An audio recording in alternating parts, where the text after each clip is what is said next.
ज़ख़ीरा अल्फाज बा तस्वीर पढ़ें और पहचान करें। एंड दैट्स बच्चों। आइए पहले कुछ नए अल्फाज सीखते हैं। जब मैं लफ्ज़ कहूँ तो आप सब मेरे साथ दोहराएं।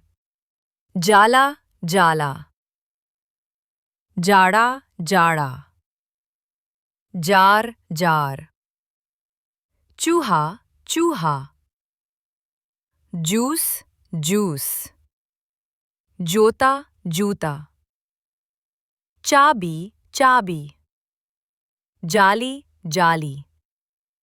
शाबाश, अब सबने अल्फाज पहचान लिए। अब देखते हैं कि ये अल्फाज जुमलों में कैसे आते हैं। हम इन्हीं अल्फाज को जुमलों में पढ़ेंगे। जब मैं पढ़ूं तो आप सब मेरे बाद दोहराएं। चाचा जूता लाना, चाची बाबा को ले जा, चाचा जाग जा, ताले की चाबी खां को दो। जबरदस्त बच्चों, देखा आपने? हमने जो अल्फाज ऊपर पढ़े थे वो सब जुमलों में भी इस्तेमाल हुए। मिसाल के तौर पर हमने लफ्ज़ जूता पढ़ा था। अब देखो, चाचा जूता लाओ में यही लफ्ज़ आया।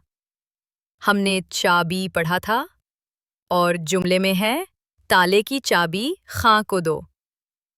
बहुत खूब बच्चों, आज आपने अल्फाज भी सीखे और उनके जुमले भी पढ़ लिए।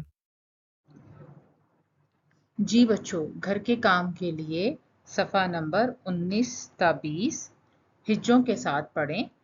वालिदैन बच्चों को हिज्जों के साथ पढ़ने में मदद फराहम करें।